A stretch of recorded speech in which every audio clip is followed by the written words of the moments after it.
Hey there, my name is Bernadette Smith. My pronouns are she and her. Welcome to 5 Things in 15 Minutes, my weekly show where I bring good vibes to DEI.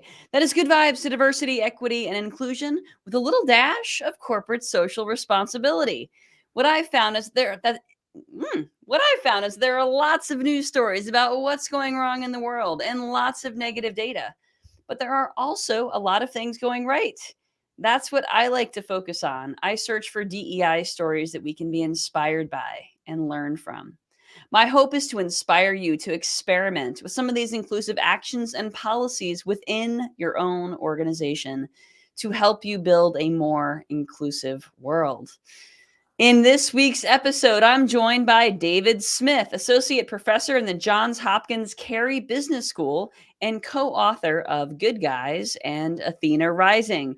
This week, our conversation is about Mexico's new president, Planet Fitness's trans inclusion, expansion of parental leave, and more. Let's get started. David, welcome to the show. Great to be here with you, Bernadette. Thank you so much for joining me. Can you tell folks a little bit about yourself, a little bit about your background? Yeah, as you said, I'm a professor at Johns Hopkins in the Carey Business School. I'm a sociologist by discipline and have done all of my research in the area of what we think of as the intersection of gender, work, and family.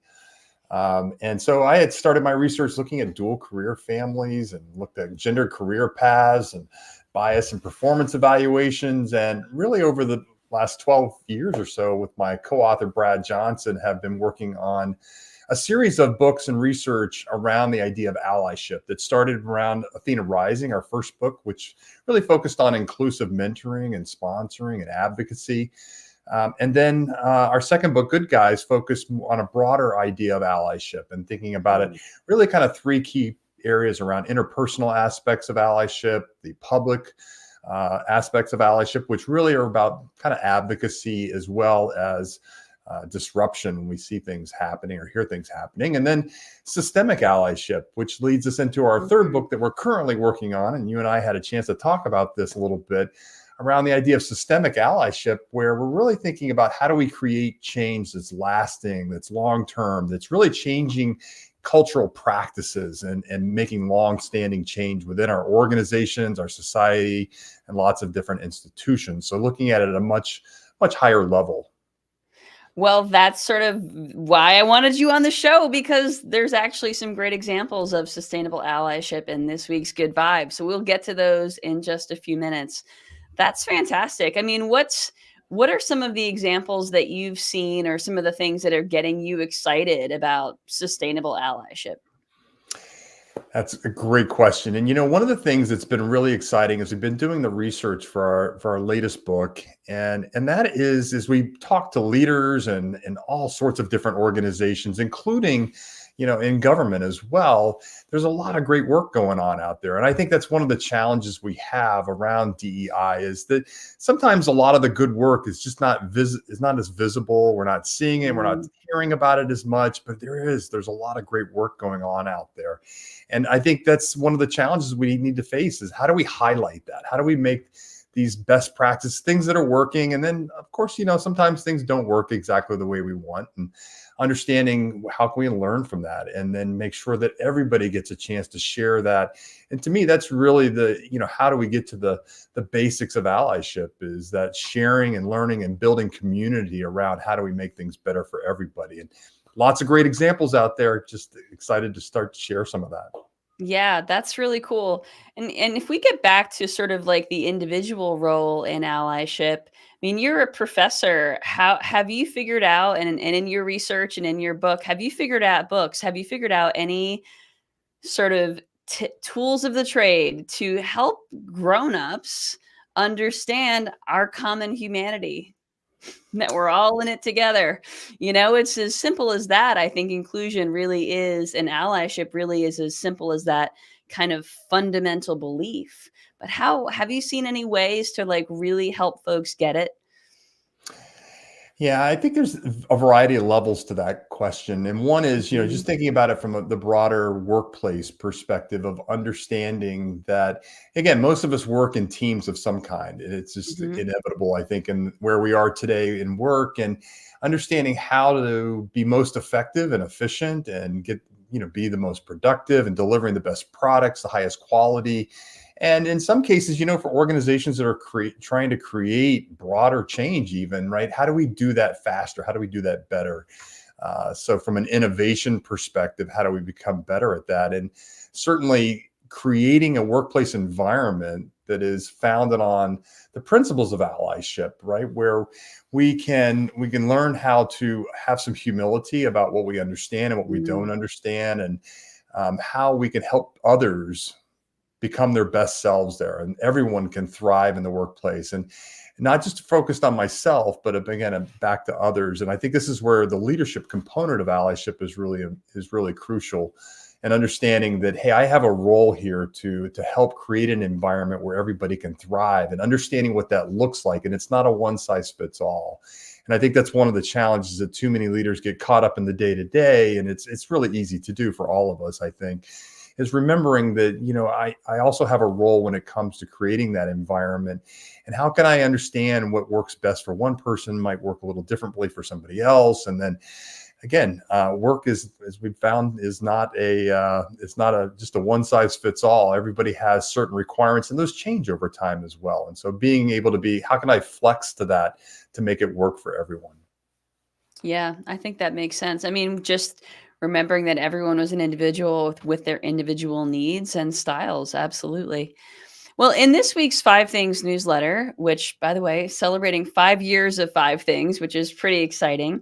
In this week's Five Things newsletter, I wrote about my previous career as a wedding planner specializing in LGBTQ weddings. And I started this business back when marriage equality came to Massachusetts, which was the first state in the country to have marriage equality.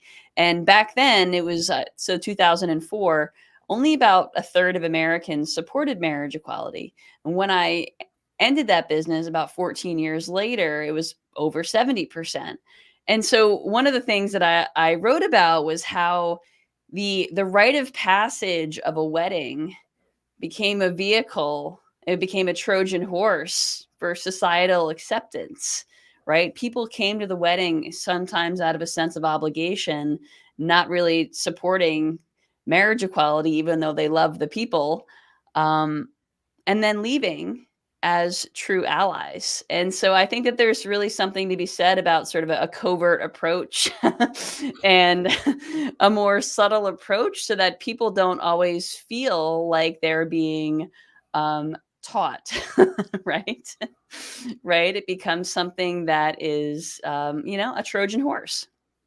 Yeah, absolutely. I think putting everything, and this, I think this goes back to your original question around, things that are working around DEI, things that keep me optimistic about this today. What I'm hearing from people is that it's the practical application piece, right? It's not, Mhm. education needs to happen, but how we do that matters too. And I think being able to apply that in everyday settings that are important to people, that are, that have values tied to them. It's values based, and certainly things like marriage and family have those values based ideals that, again, if we can include that as part of Mhm. it and make it practical, and see how that works for one person, works maybe a little different for somebody else, and it may not align exactly the way maybe you were raised or you were socialized, but this is how it works Mhm. for lots of people, and it doesn't have to be, again, a one size fits all. But finding the practical application, I think, is a great way to go about thinking about this.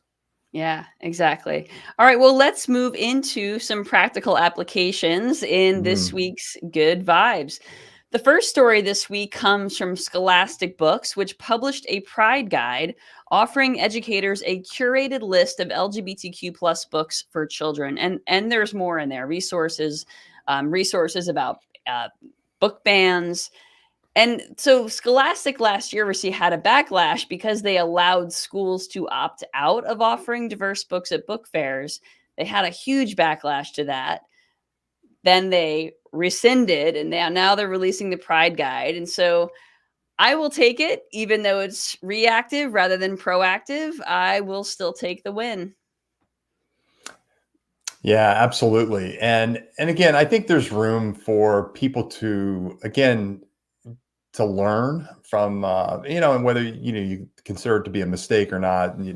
I think that people learn from that, and there was an Mhm. opportunity there for scholastic books to learn from that and to move forward, right, into a better solution as it comes to that.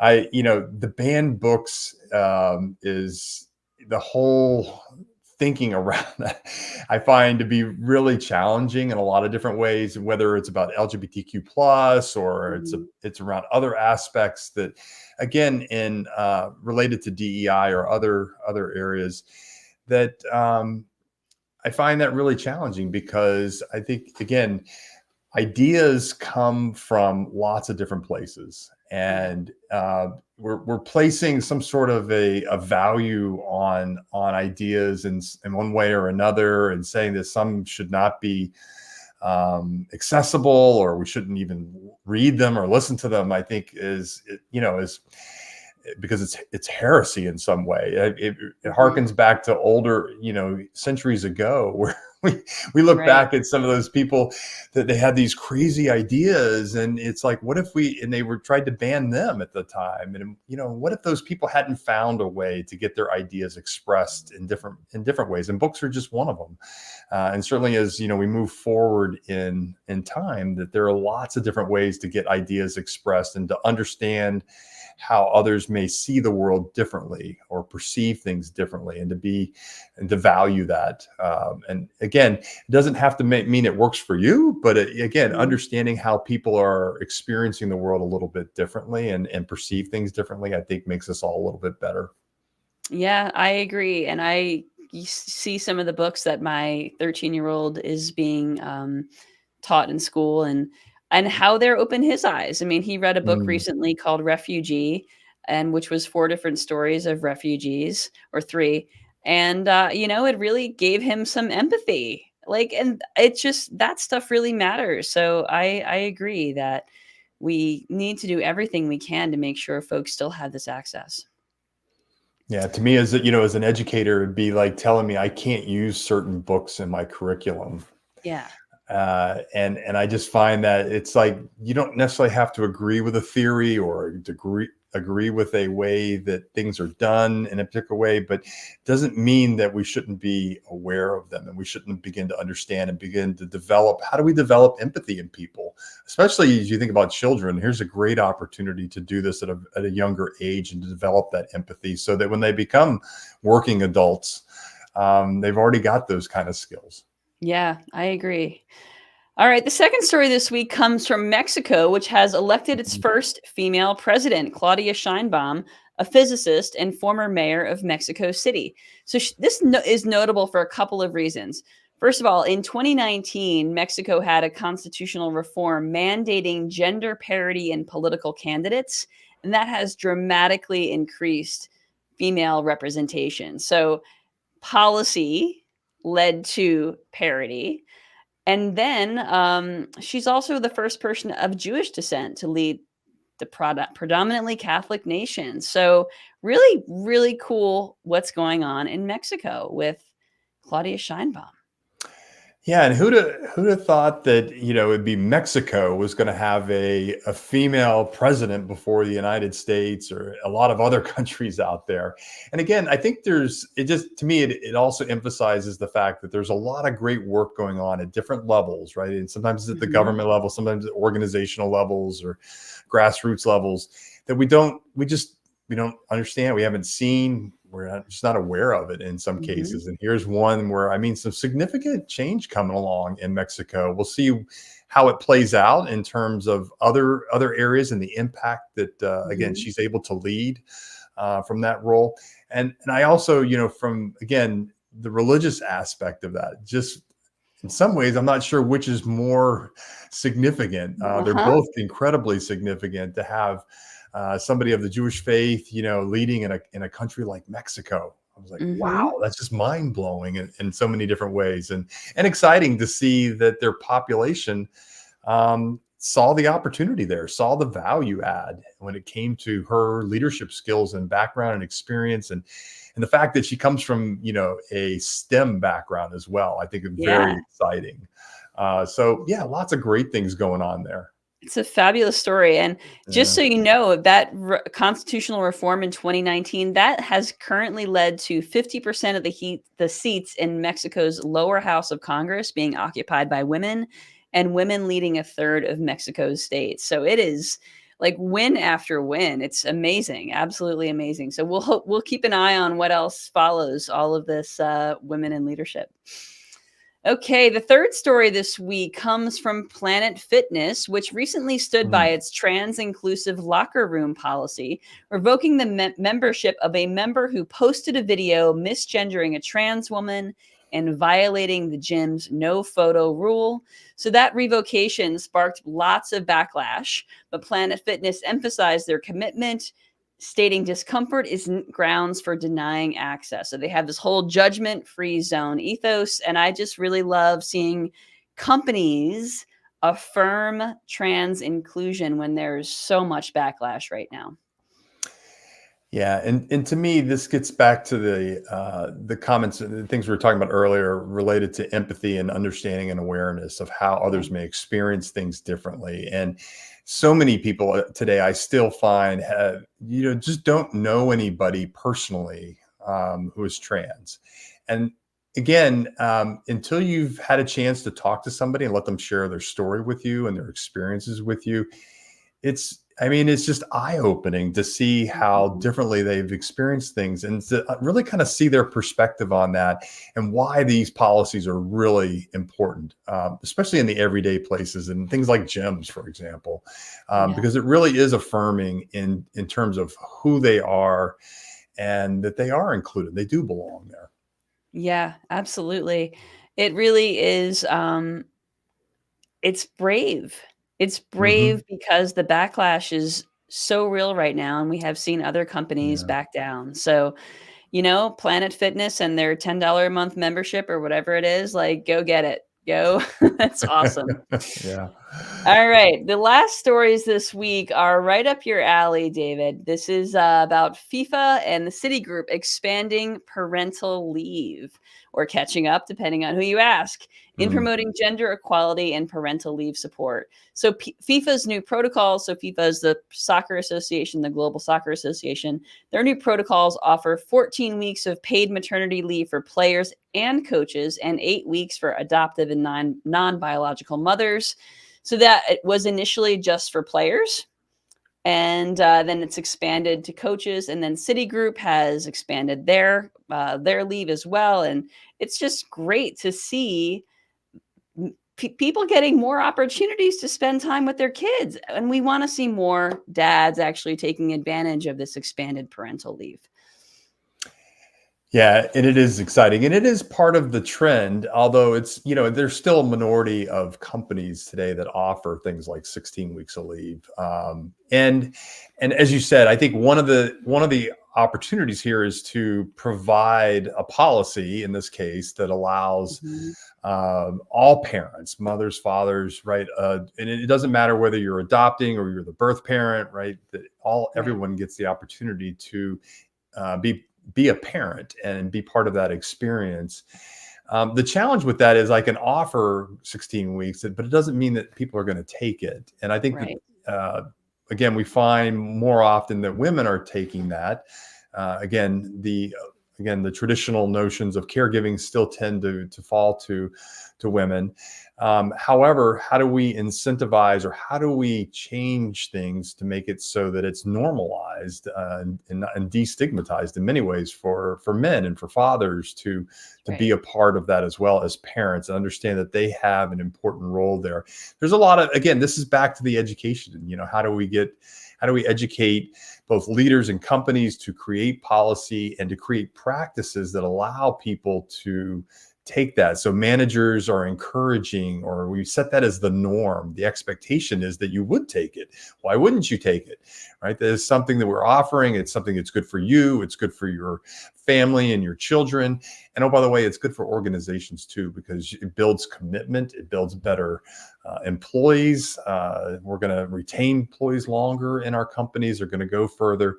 The research is just, I mean, so overwhelmingly positive in terms of doing it. And even for those naysayers out there, for the leaders who are like, yeah, but it's going to cost us all this money. And it's like, yeah, but the long-term benefits actually show us that, there's actually, worst case, it's neutral, and best case, you're making money on the deal. So again, lots of great things to see. And especially, Citigroup in a sector like finance, where again, tends to lag a little behind some of the other sectors that are out there, other industries. Great to see them taking a lead here and really pushing on this. And FIFA too, again, back into sports. FIFA has, again, had its bumpy roads along the way. And certainly there's more work to be done there, but a great step forward and expanding this beyond just players, but also to, again, the rest of their coaches and staff out there. So great progress, keeps me excited and we need to be doing more. I completely agree. Well, David, how can folks get in touch with you? Great question. Yeah. So you can find us, if you visit our website, which is Workplace Allies, all one word, workplaceallies.com is a great place. You can see the latest on what we're doing and see what we're writing about, where we're speaking, the different events that we're doing. So lots of great information there. And certainly find us on social media. Look us up on LinkedIn. Awesome. That is fantastic. Well, we'll make sure that folks get in touch with you. And I'm going to put a link to all of that. That'll all be in the show notes. This week's call to action is a new organization that I just learned about called Grace. It's a transgender-led national nonprofit that's creating videos featuring conservative and center-right parents standing up for their trans children. So I'm going to share a video in the show notes and in the LinkedIn comments, and it's about Eric Childs, an Operation Iraqi Freedom combat veteran who talks about his trans teenager.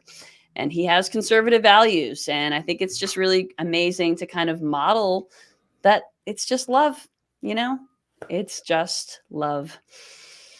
So, all right, David. Well, great to have you on the show. Thank you, everyone.